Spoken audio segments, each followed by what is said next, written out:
आज भी अपने पति के नाम का सिंदूर लगाई है, आज भी उनका इंतजार कर रही है। मेरे हस्बैंड की फिक्र भी है कि ऐसा ना हो जाए, क्योंकि वो तो बेवकूफ है, पागल हुआ पड़ा उस औरत के पीछे में। दूसरी ये है कि ऐसी लड़कियां पैसों के लालच में कुछ भी कर सकती हैं। सही बात। उसका पहले से ही उस कॉल गर्ल के साथ संबंध था। कॉल गर्ल्स के साथ? हाँ, कॉल गर्ल कल्पना शर्मा नाम की लड़की जयपुर जगतपुरा में रहती है, उसका कॉल गर्ल के साथ संबंध था पहले से ही। सेक्स पावर बढ़ाने वाली गोलियां मेरे बेड पर गिर देता था, जो मेरे पति नहीं होते थे वो वहीं पड़ा रहता था कच्चे के अंदर।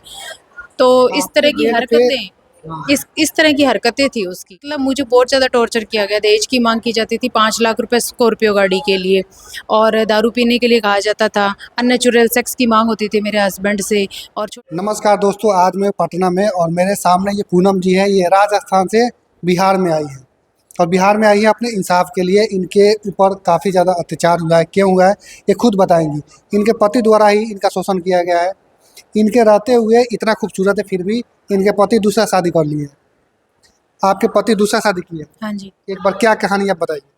मेरा नाम पूनम कंवर है, पति का नाम शिवराज सिंह चौहान है, और सेकंड मैरिज कर लिया मेरे पति ने। आप में उनको क्या कमी दिखा कि वो दूसरा शादी कर लिया? आप भी तो काफ़ी अच्छा है।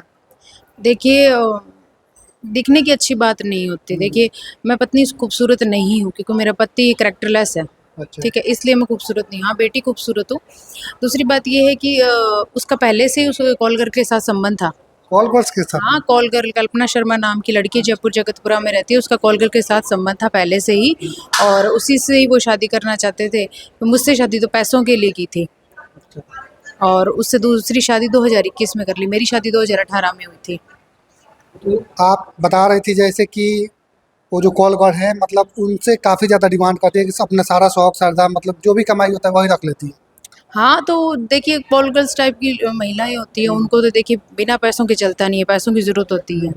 तो वो पैसे तो लेगी ही, बिना पैसों के थोड़ी ना वो किसी को नज़दीक आने देगी। सही बात है। और आप बताइए, आप अपने जैसे मम्मी पापा की इकलौती हैं कि आपके भी और भाई बहन हैं? देखिए, मैं भी इकलौती हूँ, मेरी सास भी इकलौती है। इकलौती हैं। हाँ, आप यहाँ पे क्या उम्मीद करती हैं कि ये जो वीना वानवी जी आपको इंसाफ दिला पाएंगे? हाँ, मैं इसीलिए यहाँ पर आई हूँ। देखिए, वहाँ पर वो ना पैसे दे देते हैं। मेरे जेठ की मेरे पास रिकॉर्डिंग है, उसने बोला 90,000 रुपये मैंने पुलिस को दिए हैं। तो और उसमें वो भी मेरे पर गंदी नज़र रखता है, उसके लिए वो हाँ भर रहा है कि हाँ, मैंने इससे सुहागरात के बारे में पूछा कि कैसे मनाई, यूज़ किए कॉन्डोम, और क्या बोलते हैं, सेक्स पावर बढ़ाने वाली गोलियां मेरे बेड पर गिर देता था, जो मेरे पति नहीं होते थे वो वहीं पड़ा रहता था कच्चे के अंदर। तो इस आपके तरह की बेड पे? हरकतें इस तरह की हरकतें थी उसकी। तो मतलब मुझे बहुत ज़्यादा टॉर्चर किया गया। दहेज की मांग की जाती थी 5 लाख रुपए स्कॉर्पियो गाड़ी के लिए, और दारू पीने के लिए कहा जाता था। अननेचुरल सेक्स की मांग होती थी मेरे हस्बैंड से, और छोटे कपड़े पहनने के लिए मुझे कहा जाता था। तो देखिए, अगर मैं छोटे कपड़े उस वक्त मेरे पति की मर्जी से पहन लेती, तो आज वही आपको फ़ोटो दिखा देता, ये कह देता था कि देखो हमारी संस्कृति में ये सब नहीं पहनते और ये पहनना चाहती है। तो देखिए, मैंने कभी पहने भी नहीं, और मेरे अंदर इतने गट्स नहीं है कि मैं ऐसे कपड़े पहन सकूँ। हिम्मत होनी चाहिए, जिन जो भी पहनती है उनकी हिम्मत है, लेकिन देखिए मैं नहीं पहन सकती। मुझे ये सब कुछ मेरे संस्कार ये अलाउ नहीं करते हैं। तो इस तरह से मुझे प्रताड़ित किया गया।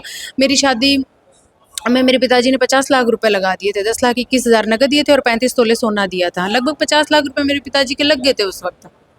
बताइए, 50 लाख दहेज देने के बाद, वो भी ये अपने बाप माता की इकलौती बेटी है। आपके बच्चे वच्चे हैं कि नहीं? नहीं, मेरी ननद ने बच्चे नहीं करने दिए। ननद और जेठ ने, ननद कहती है कि तुम्हें बच्चे करने की क्या ज़रूरत है? मेरे बच्चे हैं ना शिव। और जेठ का कहना है 2 साल तक मौज मस्ती करेंगे तो बच्चे मत करना। शिव, मैं भी नहीं करूँगा, तू भी मत करना। क्योंकि दोनों भाइयों की शादी एक ही दिन हुई थी। लेकिन उसने तो बच्चा कर लिया, 1.5 साल बाद में उसकी बीवी प्रेग्नेंट थी। उसकी पत्नी को भी नहीं लाई 1.5 साल तक वो लोग। ये नहीं कि मुझे टॉर्चर करते थे, उसको भी करते थे, पर वो पलट के मतलब कुछ भी उसने एक्शन नहीं लिया किसी भी तरह का प्रताड़ना का, क्योंकि वो देखिए डरती है उन लोगों से बहुत ज़्यादा। और मैं देखिए अन्याय के खिलाफ कब तक चुप रहती, एक ना एक दिन तो आवाज़ उठानी ही थी। जब ज़्यादा आती होगी ना, तब देखिए मैंने आवाज़ उठाई। अच्छा, आप यहाँ बिहार में आई है और काफ़ी मीडिया में आपका वीडियो चल चुका है, काफ़ी वायरल भी हुआ है, और आप जाती है राजस्थान में और वो लोग कुछ गलत करें आपके साथ, तो फिर क्या कीजिए? देखिए, उन्होंने कहा तो है इनडायरेक्टली कि किसी के थ्रू कहा गया है कि तेजाब गिर देंगे, वो तेरे पर तेजाब गिर दे तो मैं डरने वालों में से नहीं हूँ। गिरेगा तो क्या होगा, चेहरा ही तो खराब होगा, आप एक आत्मा बात तो खराब नहीं बताइए, हो सकती। आज भी अपने पति के नाम का सिंदूर लगाई है, आज भी उनका इंतजार कर रही है। इतना कुछ होने के बाद, इतना खूबसूरत है, फिर भी वो एक क्या बोला है, उसके साथ उनका काफ़ी ज़्यादा फोटो वायरल हो रहा है, और ये उनका इंतजार आज भी कर रही है। अपने पति को पाने के लिए पटना में आई है, पाने के लिए आई है ना? किस लिए? अपने पति को आप पाने के लिए आई है ना, या इंसाफ के लिए आई हैं? मैं ऐसे पाना नहीं चाहती जबरदस्ती, मैं चाहती हूँ वो सुधरे, सही इंसान बने, तो देश की सुरक्षा भी। आपके अंदर उनके प्रति चाहत है ना? मेरे लिए तो है ही, क्योंकि पति एक ही होता है। मुझे तो जो संस्कार दिएंगे उसके हिसाब से भाई, मेरी शादी कर दी है तो उसी के प्रति मेरे समर्पण की भावना होनी चाहिए। गैर मत से मेरा कोई लेना देना नहीं होना चाहिए, लेकिन उसकी नहीं है ना, वो तो हर जगह मुंह मार रहा है। बताइए उस पति के बारे में क्या बोलिए, इतना खूबसूरत है, इनको छोड़ के किसी और के साथ रंगरलियां मना रहा है, वीडियो उनका वायरल भी हो रहा है। ये जो फोटो उनका सोशल मीडिया पे आ रहा है उस लड़की के साथ में, ये क्या अपने से पोस्ट कर रहे हैं या कहाँ से सब वायरल?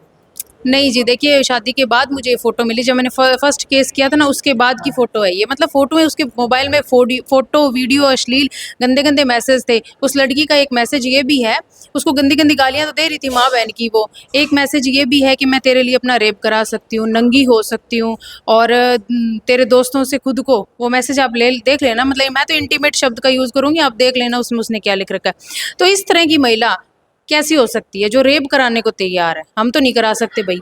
अच्छा, वो जो महिला है क्या उसके मम्मी पापा भाई हुई है कि नहीं? देखिए भाई वो सब हैं, उनके मतलब घर-बार कुछ है नहीं, अच्छा। मकानों में किरायों पर रहती है, और उनका मतलब पीछे का जो बैकग्राउंड हमने पता किया वो ऐसा ही है। मेरे पति ने बताया तो उसकी माँ भी घर चलाने के लिए यही काम करती है।